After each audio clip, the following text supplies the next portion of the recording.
Je vous remercie d'être venus d'abord si nombreux pour la présentation de ce livre de Jimmy Jamar. Vous savez qu'aujourd'hui c'est une journée où on n'a pas pu avoir l'Uber, on aura donc peut-être l'argent du beurre, on verra.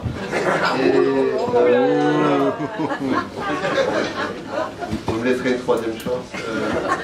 Et donc je suis très heureux d'avoir pu participer à la réalisation de ce livre avec Jimmy, d'abord parce que je pense qu'il n'y a pas beaucoup d'eurosceptiques dans l'assistance, ou on verra ce qu'on en fait après. Mais voilà. Et donc, quand on est à la fois belge et qu'on aime l'Europe, on est un peu surpris d'apprendre quelle est la fonction même de Jimmy Jamar, qui est d'être donc représentant belge auprès de l'Union européenne. C'est très curieux, on a l'impression d'avoir un représentant belge auprès de la Belgique, donc c'est étonnant. Enfin oui, c'est le contraire.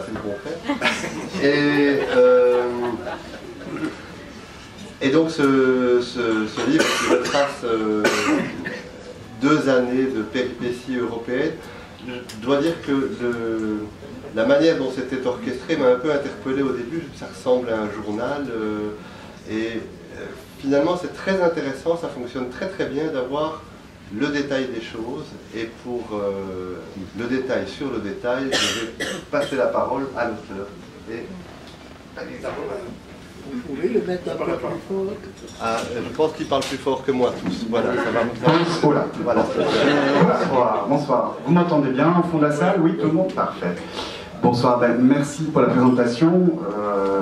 Je me nomme Grégory Laurent. Moi, je m'occupe de la Foire de Bruxelles et j'ai accepté l'invitation de Jimmy Jamar pour sa présentation de son dernier ouvrage, La deuxième chance. Alors effectivement, Jimmy Jamar est le chef de la représentation de la Commission européenne en Belgique. Il est à la Commission européenne depuis 1994, pour ceux qui sont français, et a beaucoup de casquettes, dont celle d'écrivain, d'auteur, puisqu'il est déjà à son 4e ouvrage. On peut citer également Pourquoi aimer l'Europe maintenant, qui était sorti en 2014, même année où était sorti également le livre Les lettres à Bâle.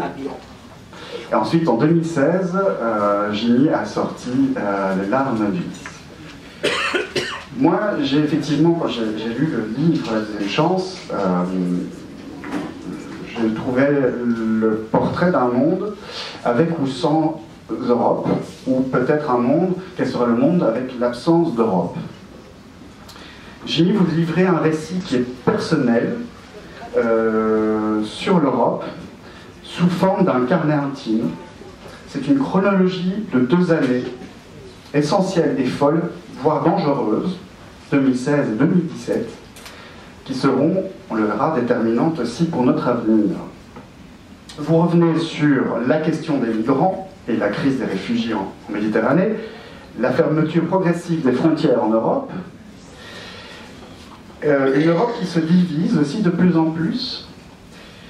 Vous abordez le socle des valeurs fondatrices de l'Union européenne, du principe de... Vous allez me... Ah, mais je tutoie, oui. Je vous vois, c'est une forme polie, mais c'est vrai que on va se tutoyer, c'est plus simple. Tu as abordé cela, tu as abordé aussi les attentats de Bruxelles, de Paris, de Londres, de Barcelone, de Berlin, avec un récit effectivement intime et parfois émotionnel même, on est dans l'émotion. Cette montée du populisme et celle des eurosceptiques qui change un peu la donne. Cette rupture aussi constatée avec les citoyens européens et les enjeux démocratiques de demain. Que faut-il faire? Que faudra-t-il faire? Ensuite, le Brexit, passage important du livre, mais aussi l'élection de Trump, et c'est une nouvelle géopolitique qui se met en place et à laquelle l'Europe doit faire face à un nouvel ordre mondial composé de la Russie, de la Chine, de la Turquie. Et puis ce nouvel espoir avec l'élection de Macron, quelque part ce vent tout d'un coup optimiste sur l'Europe, cette solidarité qui renaît, et aussi le travail de la Commission de Juncker, et puis le sursaut aussi démocratique face à des élections qui sont parfois des sonnettes d'alarme. Mais aussi, du coup, tu pointes le doigt sur la fragilité des scrutins, qui est souvent un vote de sanction. Enfin, et pour terminer, c'est une base très importante dans le livre. Tu abordes l'art, la culture, les livres, avec de belles références chaque fois. Et je pense que c'est aussi une volonté de démontrer que notre identité est aussi liée par la culture, c'est le ciment de notre culture. Et puis, sans oublier la Grèce, qui occupe une place très importante dans la vie de Jimmy. Je pense que c'est aussi cette Grèce que tu affectionnes tant, qui est le berceau de la démocratie européenne, de la philosophie, de l'histoire de l'Europe, mais aussi concrètement cette Grèce qui en fait, aborde les frontières de l'Europe. Qu'est-ce qui s'y passe et quels sont les enjeux qui s'y déroulent actuellement? Donc ma première question, est-ce qu'on pourrait dire, Jimmy, que ce livre est avant tout une manière de passer le relais, un passage de relais qui sera adressé aux citoyens européens, mais également à tes amis et collègues de la Commission européenne? Merci, merci beaucoup Grégory pour cette introduction. Merci à vous tous d'être là. Je suis très ému et très impressionné que vous ayez bravé non seulement les intempéries, les grèves de taxi et toutes sortes d'autres choses. C'est une semaine de Pâques aussi, mais je suis très heureux aussi d'avoir cette occasion de discuter avec mon ami Grégory, avec qui on travaille d'ailleurs depuis un certain nombre d'années sur la foire du livre. On anime un bel espace qui s'appelle la Place de l'Europe, et c'est une des manifestations dont je parle d'ailleurs dans le livre et que j'aime vraiment beaucoup. Maintenant, est-ce que c'est un passage? J'espère que non. Parce que d'abord, je compte vivre encore un peu de temps, et je compte écrire encore un peu, et je pense qu'il y a encore des choses à faire. Et oui, évidemment, c'est un passage aussi, un passage de témoin vers les nouvelles générations. Je pense que j'ai choisi le titre La deuxième chance, parce que je pense que l'Europe a eu une deuxième chance, mais qu'elle doit maintenant effectivement la saisir, et elle doit agir pour concrétiser cette deuxième chance.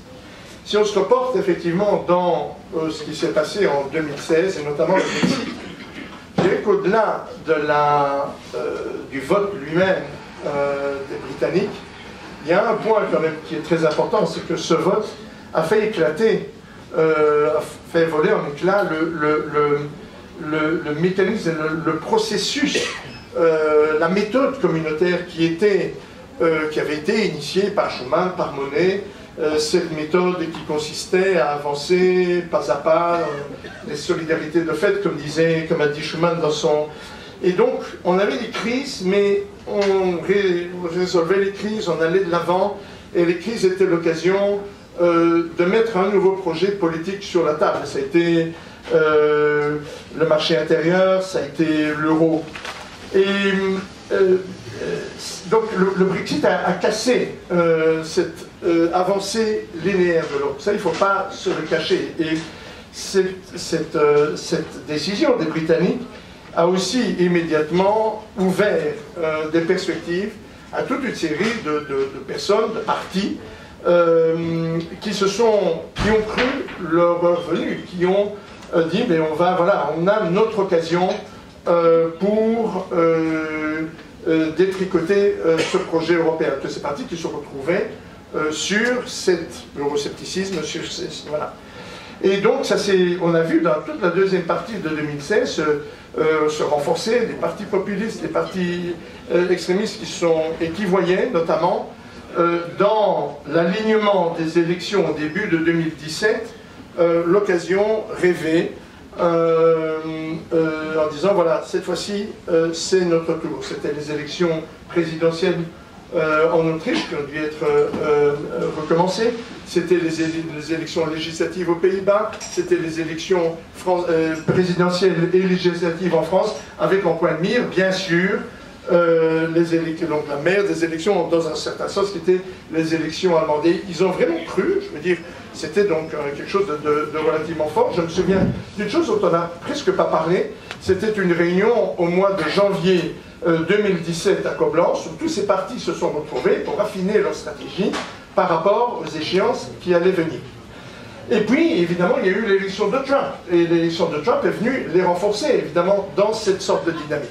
À tel point que, si vous vous mettez il y a un an, donc au début de 2016, il y avait, pour tous ceux qui parlent du projet européen, une sinistrose totale, une morosité totale. Et je me souviens d'ailleurs que lorsque, à la Commission, dans ma direction générale, on a commencé à nous parler qu'est-ce que vous allez faire pour les célébrations des 60 ans des traités de Rome, donc le 25 mars 2017, je me suis retourné vers mon équipe et j'ai dit, mais attendez, qu'est-ce qu'il y a à fêter ici?